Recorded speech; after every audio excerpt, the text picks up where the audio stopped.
안녕하세요. 형제피부 지철물입니다. 오늘 소개할 제품은 통기밸브입니다. 배관 내에 공기를 유입시켜 배관의 흐름을 원활하게 하는 제품입니다. 외관상 아무 문제 없는데 화장실 세면기나 변기 안에서 차있던 물이 갑자기 빠진다거나 냄새가 올라온다든지 물이 꿀렁거리면서 역류가 발생하는 경우가 있습니다. 이런 경우를 봉수 파괴 현상이라고 합니다. 이 경우는 보통 주택에서는 잘 일어나지 않지만 다세대 건물에 사시는 분들한테 자주 일어납니다. 이 경우 보통 통기관이 없는 건물이거나 오수배관의 기울기를 잘못 설치했을 때 일어납니다. 보통 사람들은 이 배관을 수평으로 설치하는 걸로 알고 있지만 약간의 기울기를 이런 식으로 둬서 오물이 물과 함께 이렇게 흘러내려갈 수 있게 해줘야 하는데 잘못된 배관 시공으로 이 안쪽에 오물이 쌓여 악취나 배관 막힘으로 역류가 발생합니다. 그리고 또 한 가지 사용자의 부지율로 인한 배관 막힘이 있습니다. 봉수 파괴 현상 중에 가장 많이 발생하는 경우도 설명드릴게요. 사이폰 현상은 여러 집에 동시에 물을 내릴 경우 강한 압력으로 인해 다른 집 봉수에 차있던 물을 빨아들여서 같이 내려가게 되는 경우입니다. 분출 현상은 이 수평관에서 물이 가득 차서 지나갈 경우 이 수직관에서 물이 내려갈 때 내려가지 못하고 역류해서 세면기나 양변기를 통해 물이 역류하게 됩니다. 위에 설명드린 경우에 통기관이나 통기밸브를 설치하게 되면 배수의 흐름을 원활하게 해주기 때문에 봉수를 보호해주거나 악취나 역류 현상을 막아줍니다. 이 통기관은 상황에 따라 설치를 할 수는 있지만 비싼 비용과 넓은 공간이 필요하기 때문에 쉽지 않습니다. 가장 좋은 방법이 신축 건물 공사 시 설치해야 하는데 아직까지는 우리나라는 통기관 시공을 하지 않는 곳이 대부분입니다. 그래서 그 부분을 보완하기 위해서 이 통기밸브를 활용해야 합니다. 통기밸브는 어떤 배관에 연결되는지 우선 보여드릴게요. 맥시밸브는 100mm, 75mm 전용 제품입니다.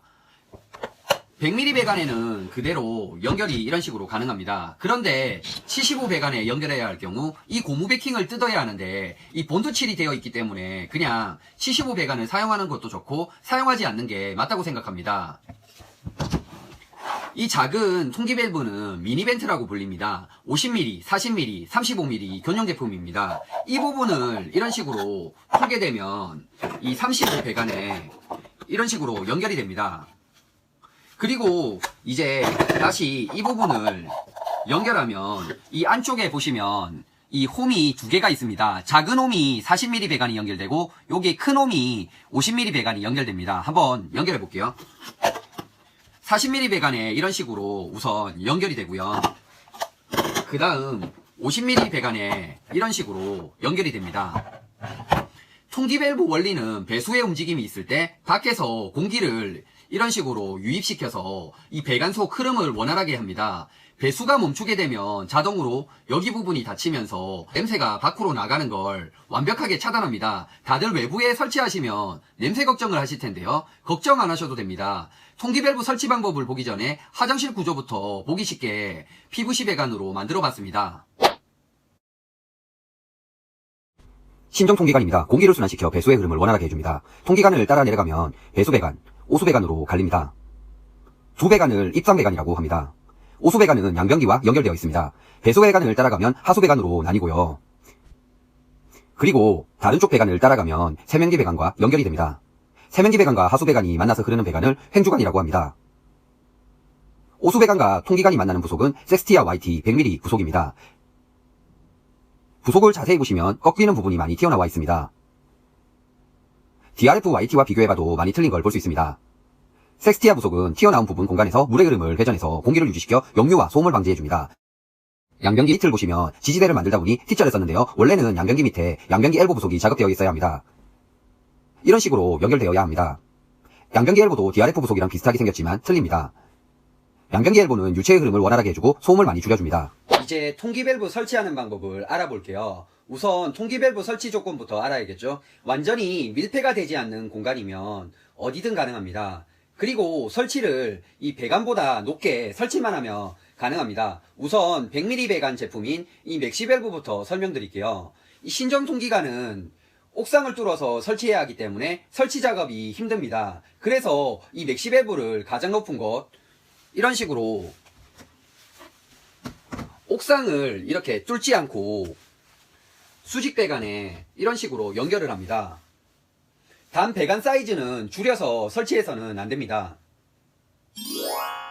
통기밸브는 이 수직으로 지나가는 이 하수 배관과 이 세면기 배관이 이런 식으로 만나는 행주간에 설치하는 게 가장 좋다고 합니다. 그리고 여기 보시면 입상 배관에서 2m 떨어진 곳에 설치해야 흐름이 가장 좋다고 합니다. 그리고 설치 높이는 이 90도 위로 이런 식으로 설치하는데요. 20cm 이상 높이라고 되어 있지만 설비 소장님들한테 종합해 본 결과 50cm 이상 설치가 가장 좋다고 합니다. 배수의 흐름이 아마 더 좋지 않나 싶습니다. 그리고 설치할 때 이런 식으로 눕혀서 설치하시면 안 됩니다. 그 이유는 이 어느 정도 기울기는 가능하지만 너무 낮게 설치하면 제 기능을 하지 못한다고 합니다. 이처럼 다양한 방법으로 봉수를 보호해주고 냄새 역류를 차단하는 제품들이 나오고 있습니다. 사는 곳에 통기관이 없고 화장실 사용 시 불편을 겪고 있다면 설비업자분들을 부르셔서 설치하시는 것도 괜찮지 않나 싶습니다. 오늘 준비한 영상은 여기까지입니다. 형제 PVC 철물이었습니다. 감사합니다.